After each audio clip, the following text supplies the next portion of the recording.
Hi viewers, very good evening one and ton. So இன்றைக்கி ஒரு take home message தாங்க பார்க்க போகிறோம். என்ன மெசேஜ்னு கேட்குறீங்களா? ஆமாங்க, அதாவது நமக்கு தேவையான ஒரு பொருள் மித்தவங்கக்கிட்டே இருக்கலாம். நம்மக்கிட்ட இருந்த பொருள் அவங்கக்கிட்ட போயிருக்கலாம். அது அன்பாக இருக்கலாம், பாசமாக இருக்கலாம், பொருளாக கூட இருக்கலாம், ஒரு உறவாக கூட இருக்கலாங்க. அந்த உறவு நீடிக்கணும் அப்படின்னா அவங்க உங்களை கண்டுக்கலைன்னா நீங்கள் தாராளமாக அதை விட்டு விலகி வந்துடுங்க. சரிங்களா? எப்பயுமே நான் நினைக்கிறத நான் இன்னைக்கு உங்ககிட்ட சொல்கிறேங்க. அதாவது ஒரு உறவு நீடிக்கணுன்றதுக்காக நம்ம இழுத்து நிறைய பிடிப்போம். அதாவது எவ்வளவோ கோவம் வரும். கோபப்பட போகிறது யார்கிட்டங்க? உரிமையானவங்க கிட்ட தான் நமக்கு கோபம் வரும். ஒரு தேர்ட் பர்சனாக நம்ம நினச்சிட்டோன்னா நமக்கு ஏன் கோவம் வரப்போகுது? நம்ம கோவப்படுறோம். தென் அதே நேரத்தில் அட் த சேம் டைம் அதிகப்படியான எதிர்பார்ப்புகள் இருந்தாலுமே ஏமாற்றம் தான் நமக்கு தெரிஞ்சுமே அந்த எதிர்பார்ப்புகளை நம்ம அவங்கக்கிட்ட வைக்கிறோம். அது பொருளாக இருந்தாலும் சரி, மனிதர்களாக இருந்தாலும் சரி, உறவாக இருந்தாலும் சரி. ஸோ அப்படி வைக்கிறப்ப அவங்க உங்களை மனசை கஷ்டப்படுற மாதிரி நடந்துக்கிட்டாங்கன்னா ஒன்றும் இல்லைங்க.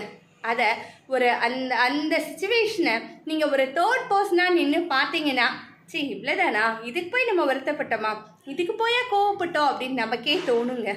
கண்டிப்பாக எந்த உறவாக இருந்தாலும், எந்த பொருளாக இருந்தாலும், யாராக இருந்தாலும் சரி, எல்லாத்தையுமே ஒரு டிஸ்டன்ஸ் கீப் அப் பண்ணுங்க. அதாவது மனதளவில் ஒரு டிஸ்டன்ஸ் கீப் அப் பண்ணோம்னா யாரும் நம்மளை காயப்படுத்த முடியாதுங்க. நம்மளை சந்தோஷப்படுத்தக்கூடிய ஒரு பொருள் உலகத்தில் இருக்குன்னா அதுக்காக நம்ம எவ்வளோ வேணாலும் ஸ்பெண்ட் பண்ணலாம்.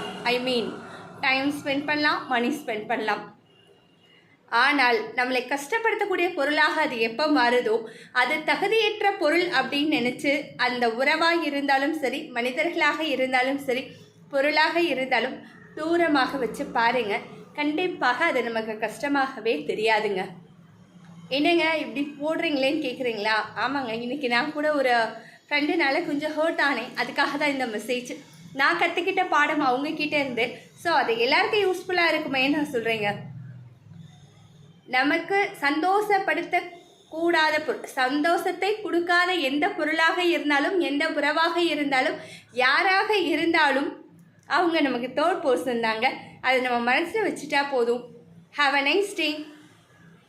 பாய் வியூவர்ஸ். இது பிரைம் எக்ஸலன்ஸின் உங்கள் ரமா உங்களுடன் இணைந்திருப்பது. ஸோ என்னோட சேனல் யாரும் சப்ஸ்கிரைப் பண்ணாமல் பார்க்குறீங்க, தயவு செஞ்சு சப்ஸ்கிரைப் பண்ணுங்கள், லைக்ஸ் கொடுங்க, பெல் பட்டன் அமுக்குங்க. Bye viewers.